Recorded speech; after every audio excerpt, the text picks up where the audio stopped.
Nucleo basis of inheritance का first question क्या है आपका, which of the following statement is correct, इनमें से आपकी कौन से स्टेटमेंट करेक्ट है।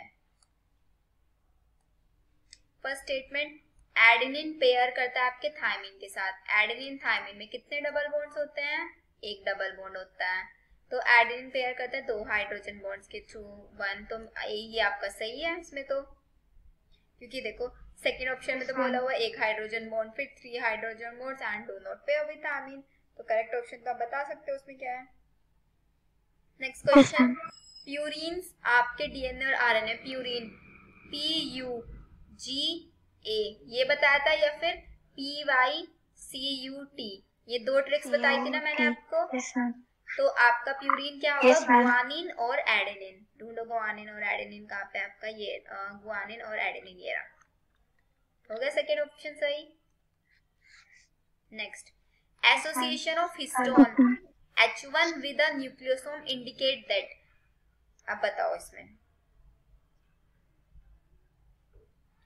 जब आपका H1 हिस्टोन न्यूक्लियोसोम के साथ एसोसिएशन करता है तो वो चीज हमें क्या बताती है।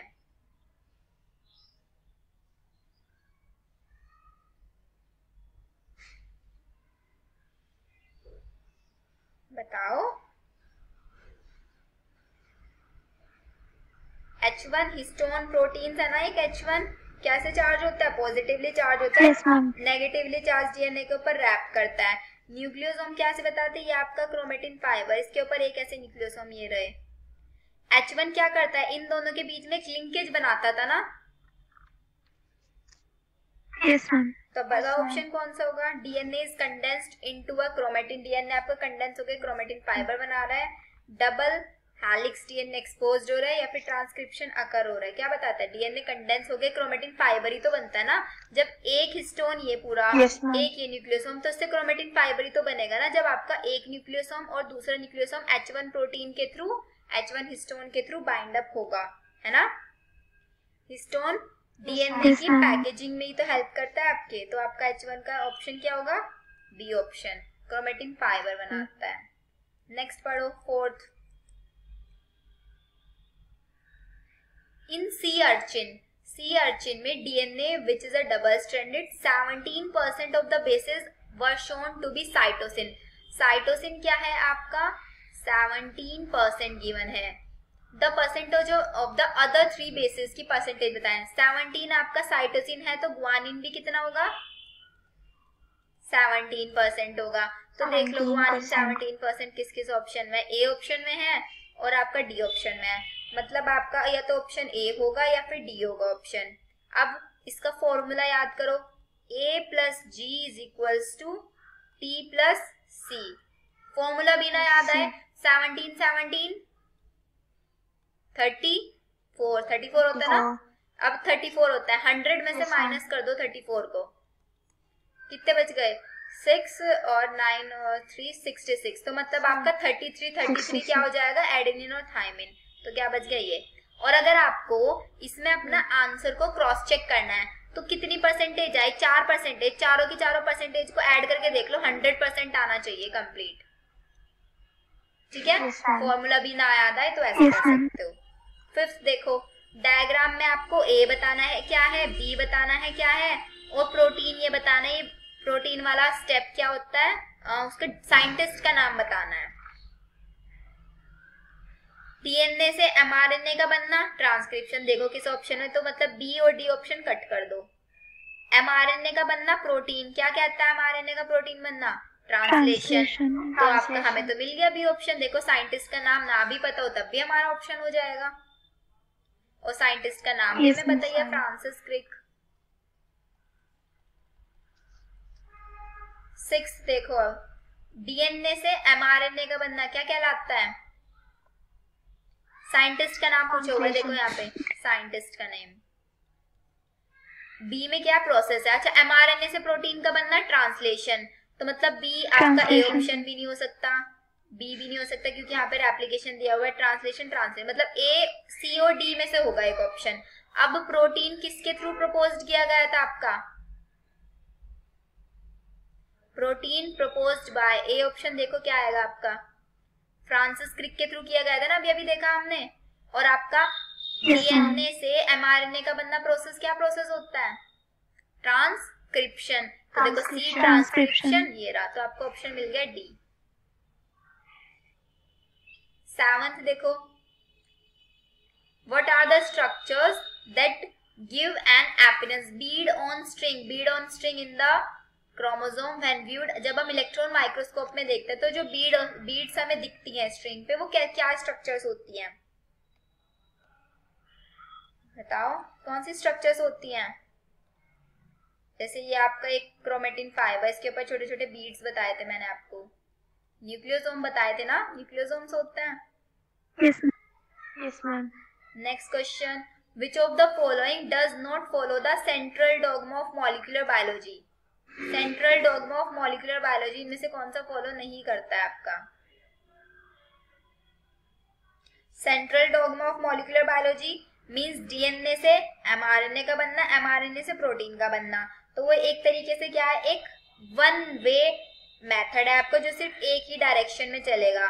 और यहाँ पे आपका कौन सा फॉलो नहीं करेगा? आपका HIV फॉलो नहीं करेगा, क्योंकि HIV क्या है? एक वायरस है। और ये भी मैंने आपको बताया था, HIV के पास एक वो होता है रिवर्स ट्रांसक्रिप्टेज, होता है रिवर्स ट्रांसक्रिप्टेज, जो क्या करा सकता है? आपके ट्रांसक्रिप्शन को रिवर्स करा सकता है, एमआरएनए से वापस डीएनए का बनना। उस प्रोसेस को क्या बोलते हैं? Reverse transcription. और वो आपका होता है किसकी हेल्प से? रिवर्स ट्रांसक्रिप्टेज की हेल्प से। तो ये आपका HIV वायरस के अंदर कभी नहीं होगा, central dogma of molecular biology. Done ये question? Yes ma'am. 9th question पढ़ो।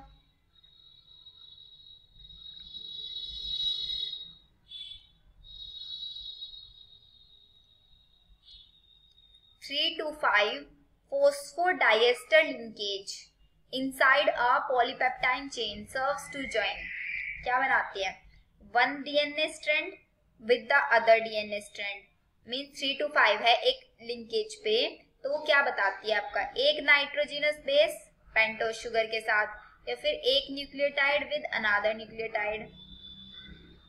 बताओ। अच्छा मैम डी। क्या बता रहे हो? डी मीन्स एक नाइट्रोजिनस बेस एक पेंटोज शुगर के साथ, ऐसे बोल रहे हो ना? देखो यस मैम। मैंने आपको बताया था, यहाँ पे आपका शुगर होता है ना, और शुगर के ऐसे यहाँ पे आपका बेस होता था, और बेस में हमारा ऐसे फोस्फेट ग्रुप ऐसे लगाते थे ना, नहीं यहाँ पे शुगर, फिर यहाँ पे एडेनिन ऐसे लगाते थे, ट्रायंगल बनाते थे, यहाँ पे फोस्फेट, और यहाँ पे फिर से आपका शुगर, एंड यहाँ पे आपका बेस, कोई भी नाइट्रोजनस बेस होगा, एडेनिन थायमिन कोई भी ऐसा। तो आपका जब एक तो आपको पता होना चाहिए यहाँ पे कि आपका फोस्फोडाइएस्टर लिंकेज क्या होता है। फोस्फोडाइएस्टर लिंकेज आपका फॉर्म होता है बिटवीन टू फोस्फेट ग्रुप, दो फोस्फेट ग्रुप्स आपस में फोस्फोडाइएस्टर लिंकेज के थ्रू ज्वाइन होता है। ठीक है, तो अगर इसमें आपका आएगा तो आपका जो 3 से 5 डायरेक्शन में जब फोस्फोडाइएस्टर लिंकेज है तो वो एक न्यूक्लियोटाइड को दूसरे न्यूक्लियोटाइड से ज्वाइन करेगा। एक न्यूक्लियोटाइड तो आपका ऊपर वाला और एक न्यूक्लियोटाइड नीचे वाला। अब ये आपके बॉन्ड क्या है? Phosphodiester linkage. तो एक फोस्फोडाइएस्टर लिंकेज क्या कर रहा है? एक न्यूक्लियोटाइड को दूसरे न्यूक्लियोटाइड से ज्वाइन कर रहा है। ठीक है, एक फोस्फोडाइएस्टर बॉन्ड एक न्यूक्लियोटाइड को दूसरे न्यूक्लियोटाइड से ज्वाइन करा रहा है। तो इसका करेक्ट ऑप्शन क्या होगा आपका? सी। नेक्स्ट क्वेश्चन पढ़ो। Which one of the following statement about the particular entity is true? Centromere is found in animal cells which produce ester during cell division. The gene producing insulin is present in every body cell. Every body cell के अंदर present होता है आपका insulin. Nucleosome is formed of nucleotide, ये तो बिल्कुल ही गलत है। न्यूक्लियोसोम न्यूक्लियोटाइड्स का तो बना होता ही नहीं है। DNA consist of course of 8 histone, DNA के अंदर 8 हिस्टोन प्रोटीन्स आपके प्रेजेंट होते हैं, ये बोल रहा है। D ma'am. बी भी तो सही हो सकता है ना, लेकिन Yes, ma'am. है ना। तो आपका इसमें करेक्ट पूछा है ना, विच one of the following statement about the option correct होगा, क्योंकि यहाँ पे अगर डीएनए पैकेजिंग होता तब होना चाहिए था आपका DNA packaging consist of course of 8 histones. आया समझ, दी क्यों नहीं है? Yes, ma'am. है ना। Yes, ma'am. या फिर डीएनए पैकेजिंग की जगह आप कहें यहाँ पे न्यूक्लियोसोम लिख देते तो, क्योंकि न्यूक्लियोसोम में ही तो होता है आपके 8 हिस्टोन प्रोटीन्स और आपका डीएनए। Yes, ma'am. चलो 11th पढ़ो। In the DNA molecule, the proportion of adenine in relation to thymine varies with the organisms.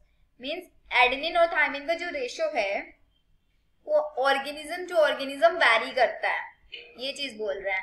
There are 2 strands, 2 strands होते हैं आपके डीएनए में जो एंटी पैरेलल होता है, एक 5 to 3 डायरेक्शन और दूसरा 3 to 5 direction.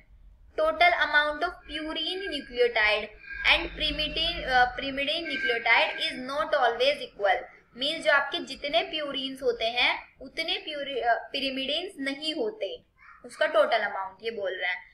There are 2 strands which run parallel to 5 to 3 direction. अब बताओ उसका करेक्ट ऑप्शन क्या हो सकता है?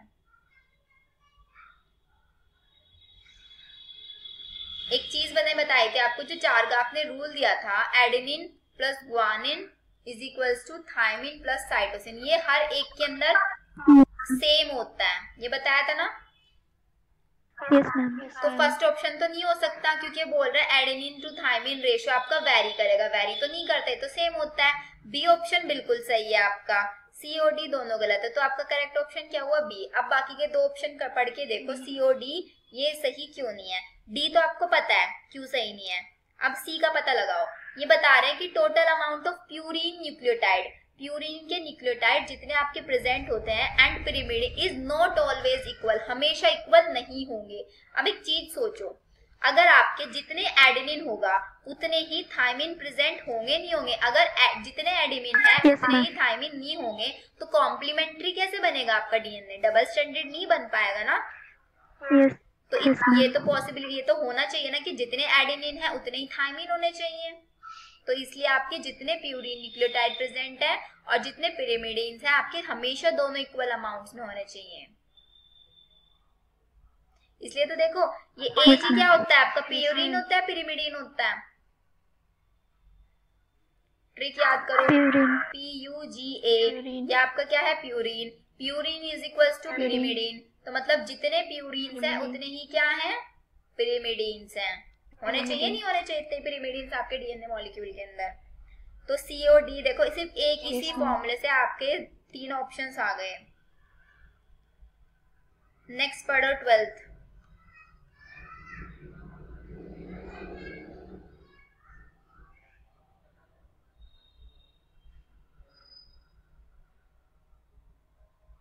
Which one of the following pair of nitrogenous bases of which one of the following pair of nitrogenous bases of nucleic acid is wrongly matched with the category mentioned against it? Purines, PUGA, ये तो सही है आपका, purine. B होगा ना फिर इसका correct option? Ma'am, B. हाँ, क्योंकि Yes, इसमें ma'am. यहाँ पे गुआनिन आना चाहिए था। 1 turn of a helix of a B form, देखो डीएनए की बी फॉर्म दी हुई है। नॉर्मल हम सबके अंदर डीएनए कौन सा फॉर्म पाया जाता है? बी फॉर्म ही पाया जाता है। तो डीएनए का एक जो हेलिक्स बनेगा, ऐसे एक हेलिक्स पूरा, ये पूरा हेलिक्स, तो इस हेलिक्स का टर्न बताओ कितना बताया था मैंने आपको? 3.4 नैनोमीटर बताया था ना। और एक न्यूक्लियोटाइड और एक न्यूक्लियोटाइड, इन 2 न्यूक्लियोटाइड्स के बीच के डिस्टेंस 0.34 नैनोमीटर। और एक हेलिक्स में कितने बेस पेयर आते हैं आपके? 10 बेस पेयर आता है, नहीं आता है?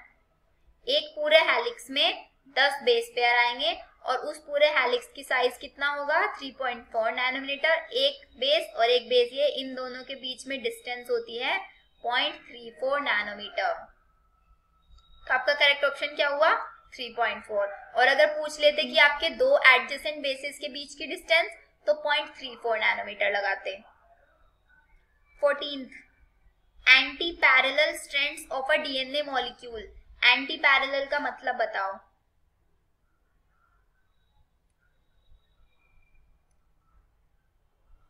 one strand turn clockwise, one strand turn anti-clockwise.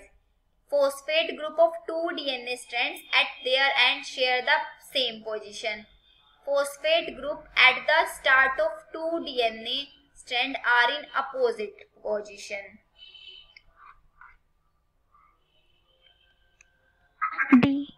D. Phosphate group at the start of, दोनों DNA आपके जो DNA के स्ट्रैंड है, एक स्ट्रैंड ये, एक स्ट्रैंड ये, तो इसमें अगर फोस्फेट ग्रुपिंग एक साइड यहाँ से स्टार्ट हो रही है तो दूसरे में दूसरी पोजीशन से स्टार्ट होगी. ये मतलब होता है आपका एंटी पैरेलल का. जिस साइड से स्टार्ट होगी उसको 5 प्राइम, ये आपका 5 प्राइम, और दूसरे वाला बच गया उसको 3 प्राइम, ऐसे बोलते हैं. ठीक है. Yes ma'am. तो ये डायरेक्शन अगर आपसे पूछे कि डायरेक्शन आपकी डिटरमाइन किसकी हेल्प से की जाती है, डिटरमाइन आपकी डायरेक्शन उस साइड से की जाती है जिस साइड में आपका फ्री फोस्फेट प्रेजेंट होता है या फिर एक OH ग्रुप प्रेजेंट होगा. Which one of the following make use of RNA template to synthesize DNA? किसका यूज करेंगे हम? Which one of the following make use of RNA template का यूज करते हैं DNA को सिंथेसाइज करने के लिए? मतलब हमें क्या करना है, RNA से DNA बनाना है. DNA से RNA को तो बोलते हैं ट्रांसक्रिप्शन, तो वहां पे तो आपका DNA पॉलीमरेज काम करता है. अब हमें उल्टा जाना है, RNA से DNA बनाना है, तो रिवर्स ट्रांसक्रिप्टेज काम करेगा ना, अभी बताया था पहले. Yes ma'am. क्या 16th देखो, which one of the following hydrolyzes internal phosphodiester bond in a polynucleotide chain? आपकी पॉलीन्यूक्लियोटाइड चेन है, तो इनमें से जो आपका फोस्फोडाइस्टर्स बॉन्ड है, दो फोस्फेट ग्रुप के जो बीच के बॉन्ड्स बने हुए हैं, उनको कौन सा एंजाइम हाइड्रोलाइसिस करता है?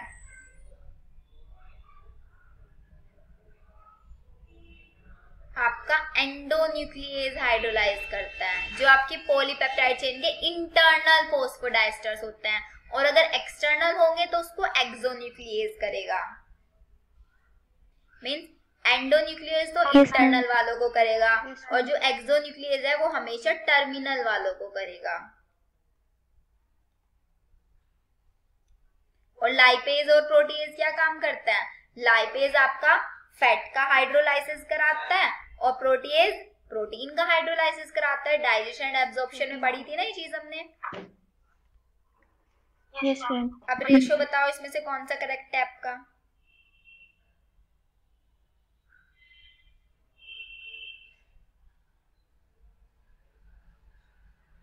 मैम ए. कांशा ध्यान से देखो, इक्वल का साइन नहीं है यहाँ पे,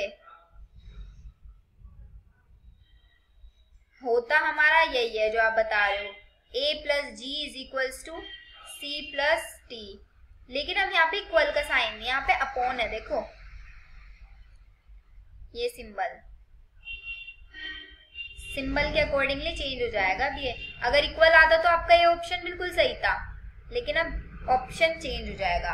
अब सोचो क्या होगा.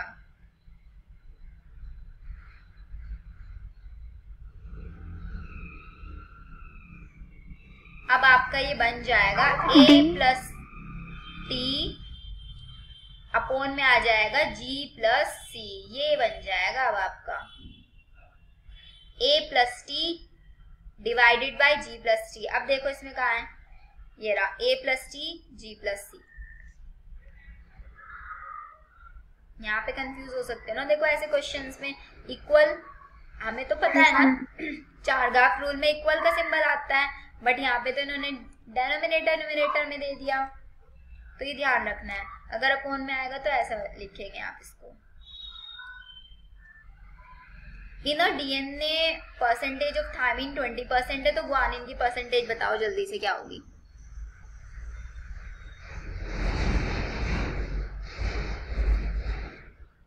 What will be the percentage of guanine? Thymine की 20, तो एडेनिन की भी 20, मतलब 20 40. बचा कितना? 100 में से माइनस करके 60, तो मतलब 30 सी ऑप्शन हो जाएगा करेक्ट. 19th पढ़ो, बी डीएनए में जो लेंथ होती है एक लूप की लेंथ कितनी होगी? मतलब एक हेलिक्स की लेंथ, अभी पहले भी आया था क्वेश्चन, 3.4 नैनोमीटर।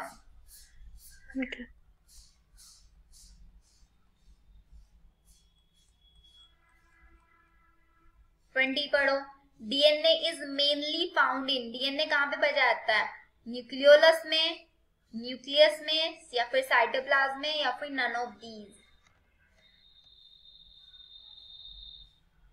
डीएनए कहाँ पे पाया जाएगा? डीएनए तो सिर्फ न्यूक्लियस के अंदर पाया जाता है, इसमें तो कुछ सोचना ही नहीं आपको। और अगर बात करते न्यूक्लियोसोम्स की, तो वो न्यूक्लियोलस के अंदर पाए जाते हैं, है ना? Next question, in prokaryotes genetic material क्या होता है प्रोकैरियोट्स का?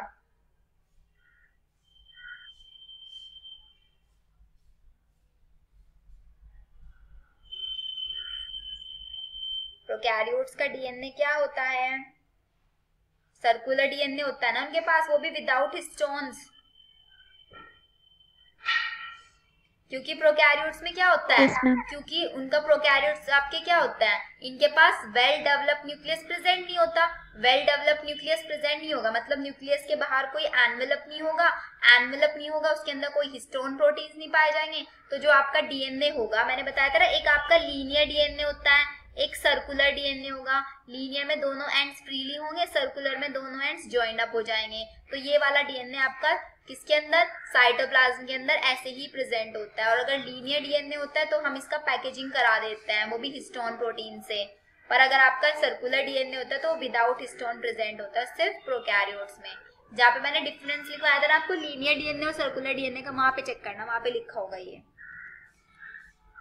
ठीक है?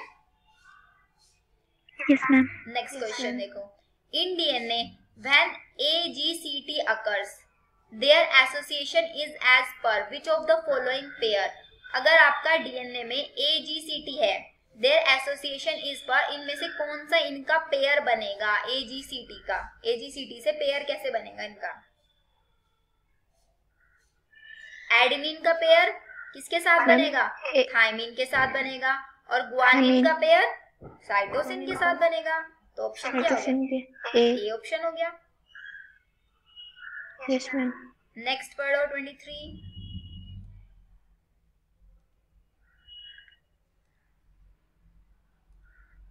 यूकैरियोटिक जीनोम डिफर करता है from the prokaryotic genome because DNA is complexed with histone. Prokaryotes में जो डीएनए होता है कॉम्प्लेक्स्ड होता है। क्या ऐसा होता है कॉम्प्लेक्स डीएनए आपका? बिल्कुल नहीं होता। अभी देखा, डीएनए सर्कुलर होता है और सिंगल स्ट्रैंडेड होता है प्रोकैरियोट्स में, ऑब्वियसली होता है।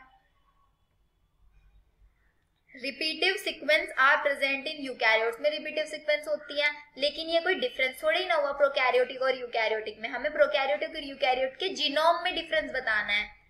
Genes in the former case are organised, ये भी आपको कोई करेक्ट डिफरेंस नहीं हुआ। तो करेक्ट डिफरेंस कौन बता रहा है आपका जीनोम में? बी बता रहा है ना, क्योंकि आपका यूकैरियोट में तो कैसे होता है? लीनियर डीएनए होता है और फिर उसकी हिस्टोन के साथ पैकेजिंग हो जाती है और डबल स्ट्रैंडेड होता है। बट प्रोकैरियोट में डीएनए सर्कुलर डीएनए होगा और सिंगल स्ट्रैंडेड डीएनए होगा। तो आपका करेक्ट ऑप्शन हुआ बी। 24 पढ़ो। Genes are packed into a bacterial chromosome. जो जीन्स होंगे वो बैक्टीरियल क्रोमोसोम में पैक्ड होंगे, किसकी हेल्प से? कौन सा प्रोटीन चाहिए होता है हमें?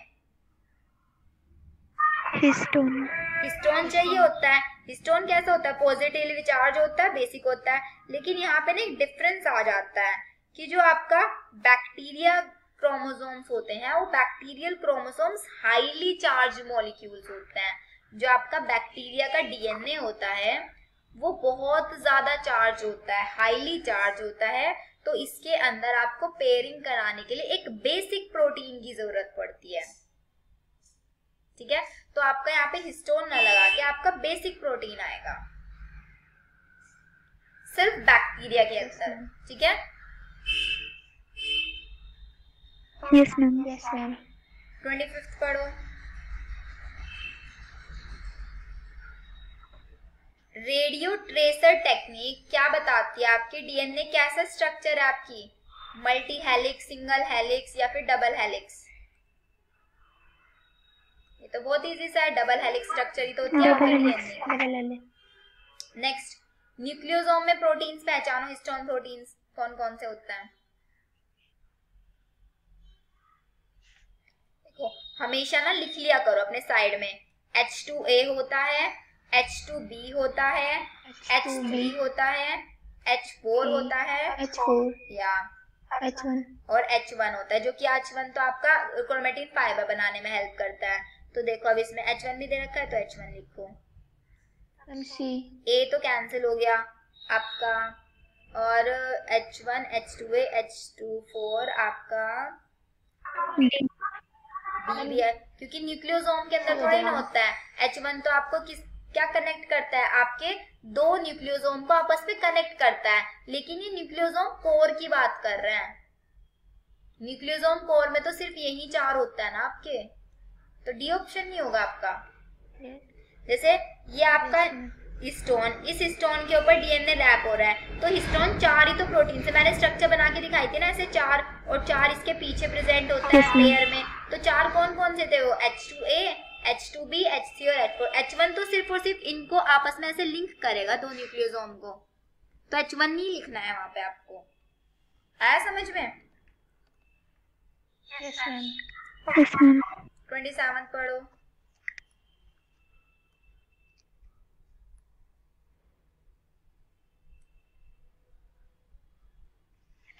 DNA with unequal nitrogenous bases would most probably be, अगर आपके डीएनए में अनइक्वल नाइट्रोजन बेसिस हो गए, मींस 5 एडेनिन, 5 प्यूरिन और 3 पिरिमिडीन्स कर दिए, तो डीएनए की स्ट्रक्चर प्रोबेबिलिटी क्या होगी उसकी होने की?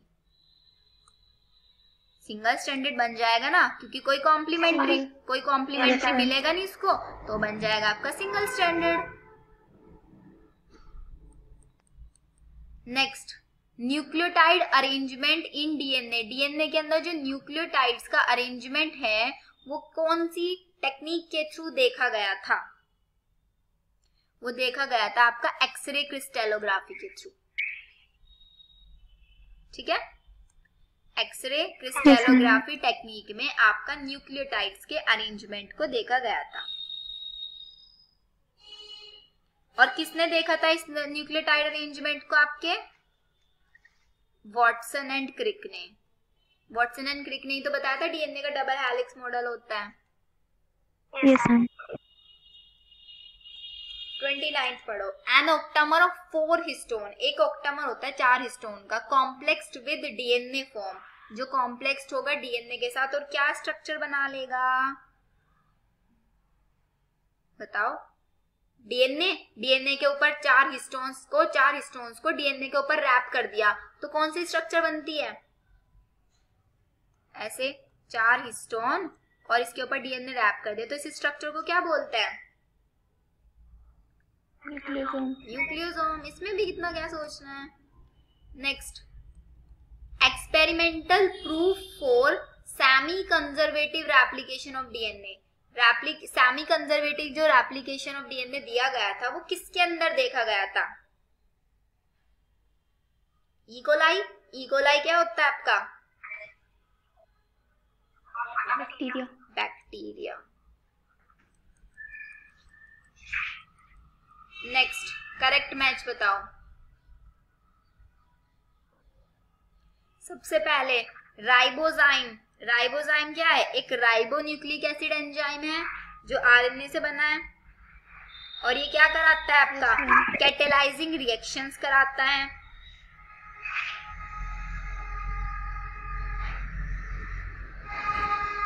तो आपका देखो ये जो आपके 3 टर्म्स लिखी हुई है ना, टीएच मॉर्गन, ये वाला आपका जो इससे पहले वाला चैप्टर है ना, वहां से टर्म है, तो आप सिर्फ इससे राइबोजाइम को पहचान सकते हो कि आपको जो राइबोजाइम है, राइबोजाइम आपका क्या काम करता है? आपके न्यूक्लिक एसिड्स में हेल्पफुल होता है।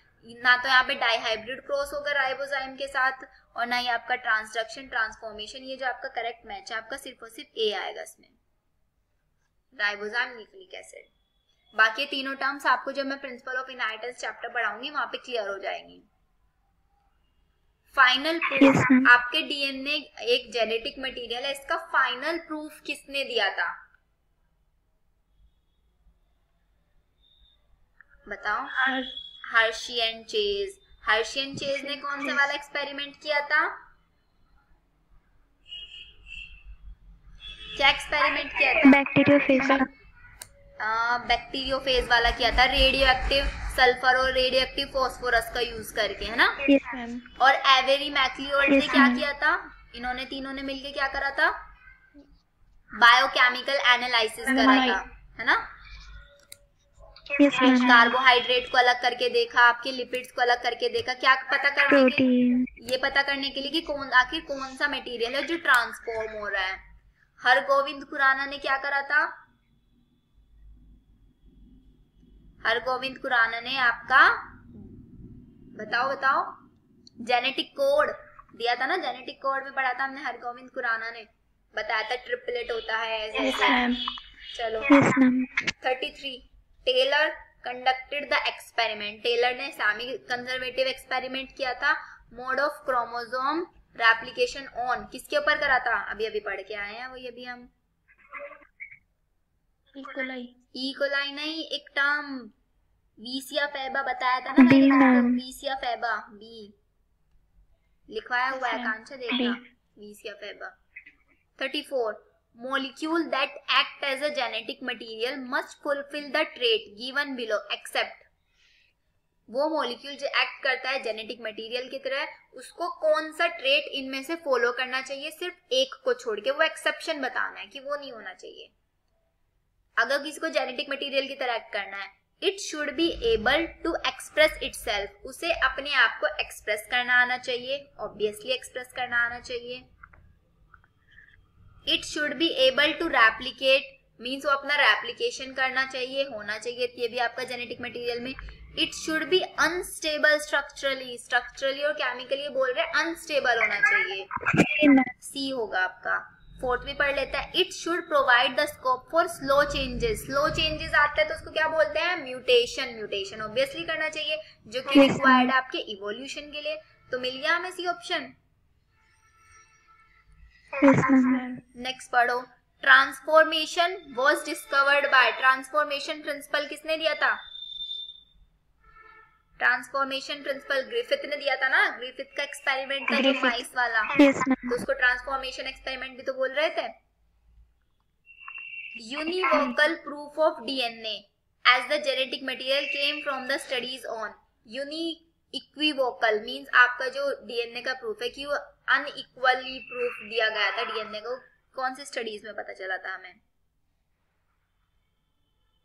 हर्शी एंड चेज ने ही तो बताया था आपका, जब बैक्टीरियोफेज पे किया था तो उसने किस पे किया था आपका? एक बैक्टीरिया पे किया था, तो इसका करेक्ट ऑप्शन क्या होगा? Bacterial virus. ऐसे बैक्टीरियोफेज पे किया था ना, तो मींस वो बैक्टीरिया, वो वायरसेस जो बैक्टीरिया को इन्फेक्ट करते, तो क्या बैक्टीरियल वायरस पे उसने किया था हर्शी चेज ने, बैक्टीरियोफेज, याद है ना? Semi conservative replication of DNA, DNA का semi conservative replication was first demonstrated in, किसके अंदर डेमोन्स्ट्रेटेड किया गया था? इकोलाई के अंदर। Transformation experiment was first performed on which bacteria? Transformation जब माइस को कर रहे थे हम, माइस वाला है ना ट्रांसफॉर्मेशन, माइस को क्या हो जाता था? निमोनिया, तो डिप्लोकोकस निमोनिया पे कर रहे थे ना? Yes ma'am. चलो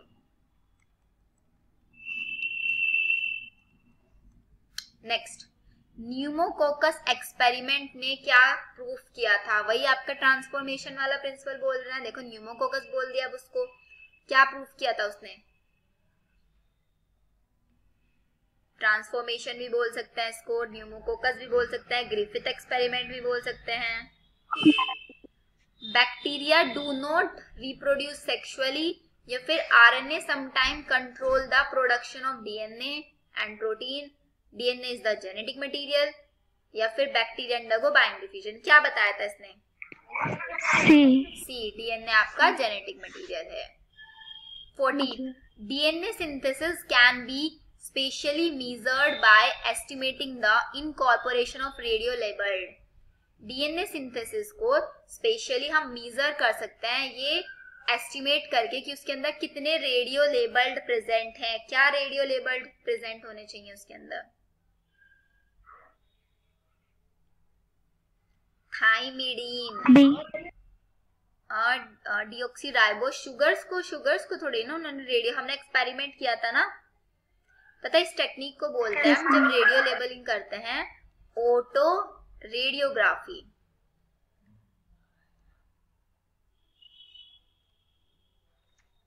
तो इस टेक्निक में क्या करते हैं हम, इस टेक्निक में हम किसी भी एक सब्सटेंस को, जैसे कि आपका हाइड्रोजन ले लेते हैं, हाइड्रोजन को रेडियो एक्टिव हाइड्रोजन लेता है, मींस जिस हाइड्रोजन का एटॉमिक नंबर क्या है आपका 3 है, और फिर उससे हम पता करते हैं फोटोग्राफिक फिल्म की हेल्प से कि आपका जो मटेरियल है उस मटेरियल की एक्टिविटीज को पता लगाते हैं। तो इस एक्टिविटीज में ना हम सिर्फ और सिर्फ डीएनए के लिए होती है ये वाली एक्टिविटी आपके, तो इसलिए हम सिर्फ और सिर्फ थाइमिडीन को करते हैं। थाइमिडीन को क्यों करते हैं? क्योंकि इससे डीएनए और आरएनए में डिफरेंशिएशन करना है हमें। तो अगर हम थाइमिडीन को रेडियो एक्टिव कर देंगे यहाँ पे, तो हमें पता चल जाएगा कि ये हमारा आरएनए है या फिर डीएनए। अगर आरएनए होगा तो वो रेडियो लेबल्ड हमें आरएनए में नहीं मिलेगा। अगर वो हमारा रेडियो लेबल्ड थाइमिडीन है, डीएनए है अगर आपका जेनेटिक मटेरियल, तो आपको आरएनए में नहीं मिलेगा, क्योंकि आरएनए में उसकी जगह पे क्या प्रेजेंट होता है? यूरासिल प्रेजेंट होता है, एडेनिन तो दोनों के अंदर प्रेजेंट होता है, डीऑक्सीराइबोस भी दोनों में प्रेजेंट होता है। सिर्फ और सिर्फ क्या है डिफरेंस? थाइमिडीन का, जो सिर्फ डीएनए में प्रेजेंट होता है आपका। ठीक है? तो हमेशा अगर आपसे पूछे रेडियो एक्टिव मटेरियल जो आपका ऑटो रेडियोग्राफी में यूज किया जाता है, वो आपका थाइमिडीन यूज किया जाता है। Transforming principle of pneumococcus as found out by Avery MacLeod and McCarty was. कौन सा था आपका ट्रांसफॉर्म जो हो रहा था? ट्रांसफॉर्मिंग प्रिंसिपल उन्होंने DNA. Yes. Who proved that DNA is the basic genetic material? DNA ही बेसिक जेनेटिक मटेरियल है। किसने प्रूव करके दिया था?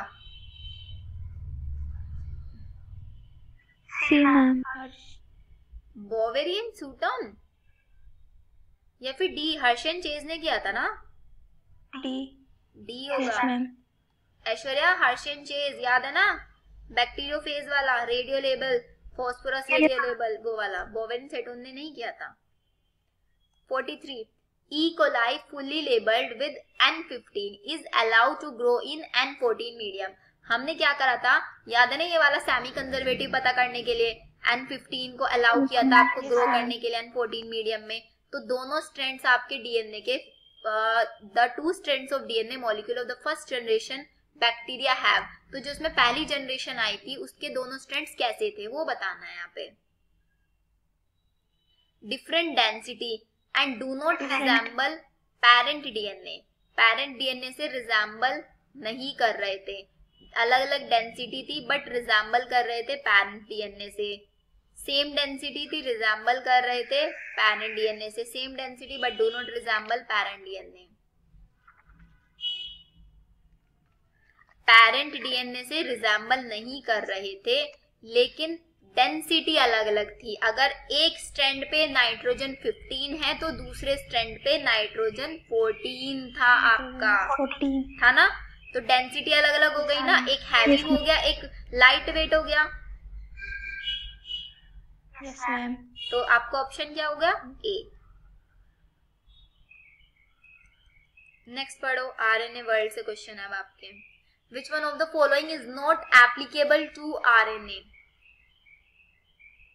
जो आरएनए के लिए एप्लीकेबल नहीं होता है।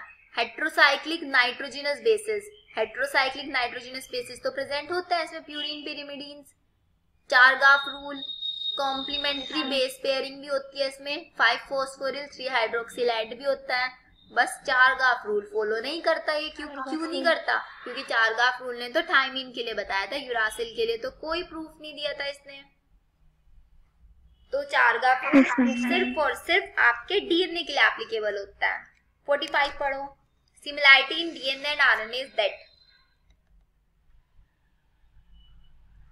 DNA और RNA में क्या सिमिलैरिटी है? Both are polymers of nucleotide. Both have similar pyrimidines. Both have similar sugars. ऐसे तो हो ही नहीं सकता, एक में डीऑक्सी है, एक में राइबोज है. Both are genetic material. अब बताओ कौन सा होगा? Both are polymers of nucleotides. pyrimidine क्या होता है? पाई CU-T. तो दोनों में थोड़ी ना यूरासिल और थायमीन प्रेजेंट हो जाता है आपका. तो बट दोनों के दोनों आपके न्यूक्लियोटाइड्स के पॉलीमर्स होते हैं. कोई डाउट तो नहीं है इस क्वेश्चन में? No ma'am. चलो नेक्स्ट पढ़ो. 46. ड्यूरिंग डीएनए रेप्लिकेशंस ओकाजाकी फ्रेगमेंट्स कौन से स्ट्रैंड पे बनता है? लैगिंग स्ट्रैंड पे बनता है ना. तो लीडिंग वाले ऑप्शंस तो कट कर दो. Yes ma'am. बच गए lagging strand. Lagging strand toward replication fork या फिर away from replication fork? Away from. Away from replication fork. Yeah very good. 47. During replication of bacterial chromosome, अगर आपके बैक्टीरियल क्रोमोसोम की पैकेजिंग किससे होगी? बेसिक प्रोटीन से. याद रखना ये चीज, क्योंकि जो इसका डीएनए होता है वो क्या होता है? हाईली नेगेटिवली चार्ज होता है. So during replication of bacterial chromosome DNA synthesis start from A replication origin site से स्टार्ट होगा आपका. एंड आगे देखो, अब moves in one direction of site. RNA primer involve होगा, टेलोमरेज की हेल्प से होगा, एक डायरेक्शन में या बाई डायरेक्शनल में. देखो अब कौन सा होगा. बैक्टीरियल क्रोमोसोमल डीएनए की बात कर रहे हैं यहाँ पे.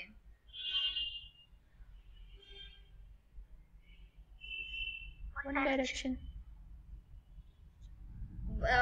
आकांक्षा दोनों डायरेक्शन में होता ना. एक ऐसे और एक ऐसे, दोनों में होता ना. Yes ma'am. तो ऑप्शन क्या होना चाहिए? क्योंकि वो आपका जो प्रोकैरियोटिक डीएनए है वो कैसा डीएनए होता है?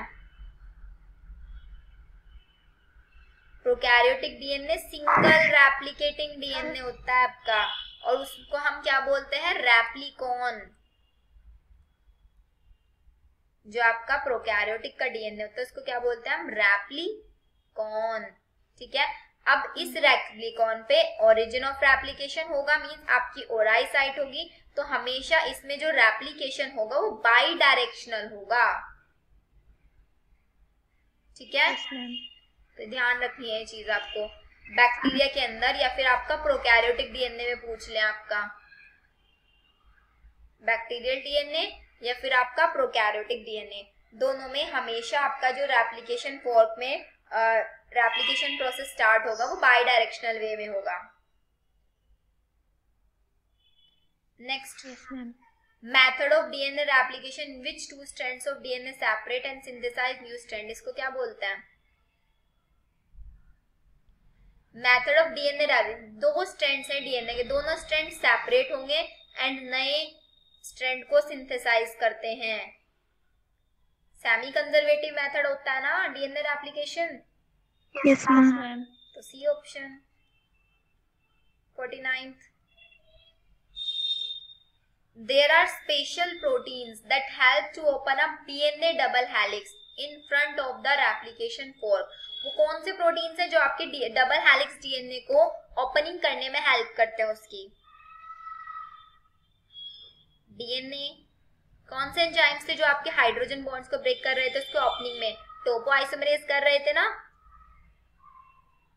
Yes ma'am. तो आपका आंसर क्या होगा? Topoisomerase. DNA topoisomerase 1. 50. During DNA replication, the strand separated by. Replication के टाइम पे दो स्ट्रैंड्स आपस में सेपरेट कैसे होंगे? किसकी हेल्प से होंगे सेपरेट? आपके टोपोआइसोमरेज ने तो क्या कर दिया? आपके डबल हेलिक्स डीएनए को ओपन करा. अब उस स्ट्रैंड को अलग अलग कैसे करेंगे? मींस उनके बीच में जो बॉन्ड है उनको अनवाइंडिंग कौन करता था? बॉन्ड्स को ब्रेक करने का काम हेलिकेज करता था ना, या फिर अनवाइंडेज?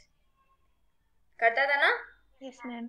पहले तो टोपोआइसोमरेज आएगा, आपके डबल हेलिक्स डीएनए को इजी बनाएगा, रेप्लिकेशन फोर्क में कन्वर्ट करेगा, फिर उसमें बॉन्ड ब्रेक करने के लिए कौन चाहिएगा? हमें हेलिकेज चाहिएगा।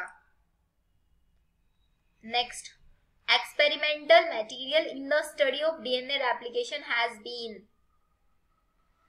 जब हमने डीएनए रेप्लिकेशन की स्टडी करी तो उसमें एक्सपेरिमेंटल मटेरियल क्या था आपका? E coli. Very simple, E. coli. 52, DNA replication कैसा मेथड है? Semi conservative Conservative. And semi discontinuous method. Discontinuous समझ रहे हो ना? एक लीडिंग स्ट्रैंड और एक लैगिंग स्ट्रैंड, उसको क्या बोलते हैं? सेमी, मींस सिर्फ एक ही स्ट्रैंड पे डिसकंटिन्यूअस है। तो ये पूरा टर्म याद रखना है, semi conservative and semi discontinuous. Transcription पे है question, name the enzyme that facilitate opening of DNA helix. Transcription के टाइम पे जो आपका डीएनए हेलिक्स स्ट्रक्चर है उसकी ओपनिंग कौन सा एंजाइम कराता है? ट्रांसक्रिप्शन, आरएनए बन रहा है तो मैंने बताया था ना, एक एंजाइम है जो आपका नया एमआरएनए का स्ट्रैंड भी बनाएगा और साथ साथ डीएनए हेलिक्स को ओपनिंग भी करेगा। आरएनए पॉलीमरेज था ना, 5 प्राइम टू 3 प्राइम काम कर रहा था और साथ साथ क्या कर रहा था? इमेजेस भी दिखाई थी आपको, एनिमेशंस में दिख रहा था ना कि आपका नया स्ट्रैंड भी बना रहा है और साथ साथ डीएनए को ओपनिंग भी करता जा रहा है। आरएनए पॉलीमरेज याद रखना है, दो काम करता है एक साथ, डुअल फंक्शंस करता है ये। 54th, what will be the sequence of mRNA की सीक्वेंस बतानी है। अब पहचानो एमआरएनए कौन सी स्ट्रैंड पे बनेगा? सबसे पहले 3rd पे बनेगा, 5th पे बनेगा, टेम्पलेट पे बनेगा, कोडिंग पे बनेगा, कहाँ पे बनेगा? और उसी अकॉर्डिंग मुझे एमआरएनए की सीक्वेंस बताओ। अब टेम्पलेट स्ट्रैंड पे बनेगा, इतना तो क्लियर है, क्योंकि हमारा जो आरएनए पॉलीमरेज है वो 5 प्राइम टू 3 प्राइम चलेगा, तो मतलब 3 वाले पे ये वाला स्ट्रैंड है। अब इस स्ट्रैंड पे एमआरएनए बनाओ, एडेनिन का क्या बन जाएगा? यूरासिल। यूरासिल, तो मतलब ए और डी को तो कट कर दो। नेक्स्ट, थायमिन का क्या बनेगा? एडेनिन। थायमिन का बन जाएगा एडेनिन, ये भी सही है। गुआनिन का? साइटोसिन। साइटोसिन। फिर से एडेनिन का? यूरासिल। यूरासिल। साइटोसिन का यूरासिल, ये भी सेम है। थायमिन का एडेनिन बन गया है। फिर आपका चेक करो इसको पूरा का पूरा सीक्वेंस, इसमें डिफरेंस कहाँ पे आ रहा है? पूरी की पूरी ये 3rd to 5th। हाँ ये देखो देखो देखो 5 to 3, तो आपका ऑप्शन बी होगा। हमें चेक भी करने की जरूरत नहीं थी, हमें पता है 5 to 3 होगा बस, है ना? Yes ma'am. Yes ma'am.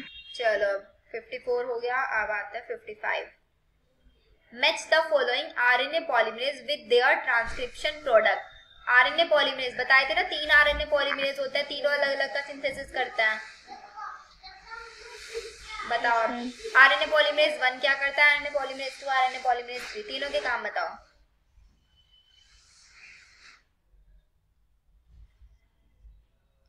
पहला आरएनए पॉलीमरेज 1 तो आपका राइबोसोमल आरएनए बनाता है, तो फर्स्ट का ऑप्शन होना चाहिए। सेकंड, आरएनए पॉलीमरेज 2 क्या काम करता था?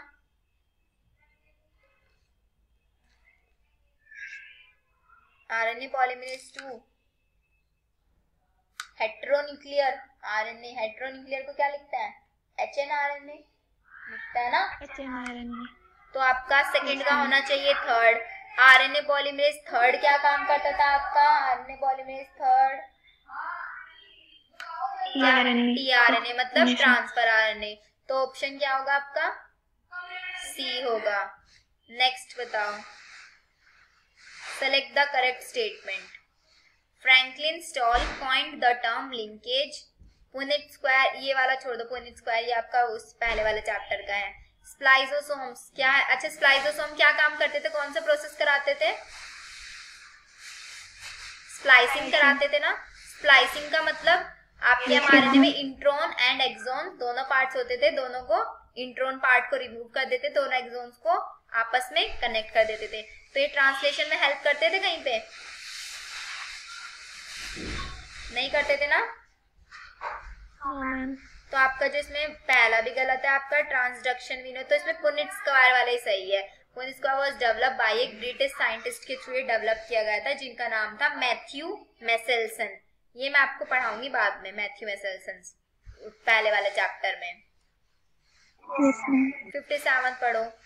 ये सीक्वेंस दी हुई है, is a sequence from the coding strand है आपके जीन का। What will be the corresponding sequence of the transcribed mRNA, जो आपका एमआरएनए बनेगा उसका क्या सीक्वेंस होगा?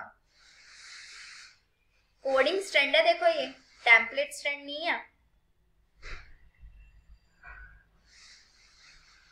कोडिंग में और टेम्पलेट में मैंने डिफरेंस बताया था ना। अगर आपका टेम्पलेट होता तो एडेनिन की जगह यूरासिल हो जाएगा और गुआनिन की जगह साइटोसिन हो जाएगा। लेकिन अब अगर कोडिंग है तो कोडिंग में सिर्फ जहां पे थाइमिन है, थाइमिन की जगह यूरासिल आ जाएगा, बाकी पूरा स्टैंड एज इट इज रहेगा। अब देखो एडेनिन गुआनिन, गुआनिन थाइमिन की जगह यूरासिल आ रहा है क्या? देखो हर जगह। तो आपका करेक्ट ऑप्शन ए होगा। तो ये डिफरेंस याद रखना है टेम्पलेट और कोडिंग में। अगर टेम्पलेट के लिए पूछेंगे तो पूरा सीक्वेंस चेंज हो जाएगा, लेकिन अगर कोडिंग के लिए देखेंगे तो पूरा सीक्वेंस चेंज नहीं होगा, सिर्फ और सिर्फ क्योंकि अच्छा देखो थाइमिन भी हमें यूरासिल में क्यों चेंज करना पड़ रहा है? क्योंकि ये एमआरएनए है, इसलिए चेंज करना पड़ रहा है। आरएनए में थाइमिन नहीं हो सकता, इसलिए यूरासिल करना पड़ रहा है हमें यहाँ पे। आ रहा है समझ? करवाया था एक एग्जाम्पल ऐसा जब हम पढ़ रहे थे। Next, which of the following RNA should be most abundant in animal cell? Animal cell में सबसे abundant RNA बताओ कौन सा होता है?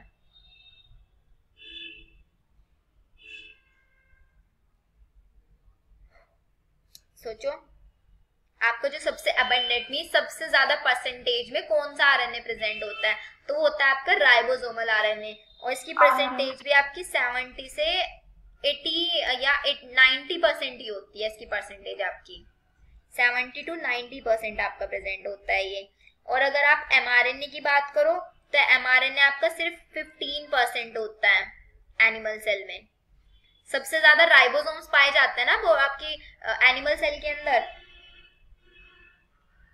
है ना? तो आपका एमआरएनए 15% होता है आपका, नहीं एमआरएनए 15 नहीं होता, आपका टीआरएनए होता है 15%। एमआरएनए तो सिर्फ आपका ऑलमोस्ट 2 से 5% तक हो सकता है ये। तो टीआरएनए 15%, एमआरएनए आपका 2 से 5%, सबसे ज्यादा आरआरएनए होगा आपका। ठीक है? Yes ma'am. 59.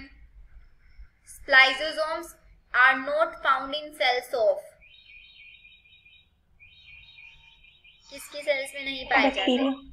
स्प्लाइजियोसोम्स। स्प्लाइजियोसोम्स क्या करते हैं? इंट्रॉन्स एक्सोन्स को रिमूवल वगैरह करने का काम करते हैं, मींस स्प्लाइसिंग प्रोसेस के लिए करते हैं। Yes ma'am. तो इंट्रॉन्स के लिए रिमूव होता है, तो ये किसके अंदर? हमें कभी भी प्रोकैरियोट्स में नहीं पाए जाएंगे। क्यों नहीं पाए जाएंगे? क्योंकि प्रोकैरियोट्स के अंदर जो आपका न्यूक्लियस है वो न्यूक्लियस तो डायरेक्टली आपका साइटोप्लाज्म के कांटेक्ट में ही होता है, तो वहां पे तो आपके जो एमआरएनए बन रहा है उसको किसी आरएनए से बचने की जरूरत नहीं पड़ेगी, है ना? तो आपका क्या आएगा? सिर्फ इसमें बैक्टीरिया आएगा। बैक्टीरिया ही आपके प्रोकैरियोट्स होता है। 60. Equivalent of a structural gene. Structural gene के जो इक्विवेलेंट होता है, कौन सा पार्ट होता है स्ट्रक्चरल जीन के इक्विवेलेंट? आपका सिस्ट्रोन होता है, ये ध्यान रखना। सिस्ट्रोन को ही हम जीन भी बोलते हैं। इसी सिस्ट्रोन पार्ट के ऊपर कंप्लीट जेनेटिक इंफॉर्मेशन प्रेजेंट होती है आपके डीएनए की। तो हम इसको सिस्ट्रोन को क्या बोलते हैं? It is the unit of function भी बोलते हैं हम इसको। स्ट्रक्चरल जीन भी आपके सिस्ट्रोन को ही बोलते हैं। डन यहाँ तक? Yes ma'am. Which of the following RNA act as a structural RNA as well as ribozyme in bacteria? इनमें से कौन सा RNA ऐसा है जो आपका स्ट्रक्चरल RNA की तरह भी काम करता है और राइबोजाइम की तरह भी काम करता है? तो वो होता है आपका 23S RNA। इसको लिख लो। 23S RNA आपके स्ट्रक्चरल RNA की तरह भी काम करेगा और राइबोजाइम की तरह भी काम करेगा, सिर्फ बैक्टीरिया के अंदर।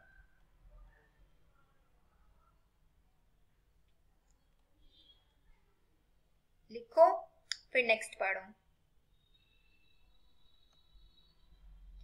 DNA dependent RNA polymerase catalyse कराता है transcription on one strand of DNA. कौन से स्ट्रैंड पे कराता है आपका ट्रांसक्रिप्शन? ट्रांसक्रिप्शन टेम्पलेट पे, अकॉर्डिंग पे?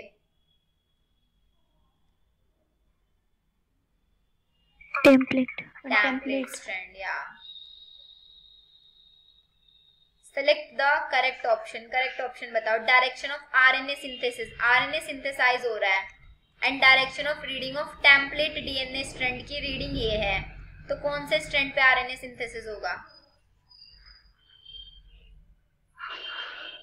3 to 5 अगर टेम्पलेट स्ट्रैंड है तो आपका आरएनए पॉलीमरेज टू 5 to 3 ही डायरेक्शन में वर्क करेगा, तो यही ऑप्शन होगा आपका।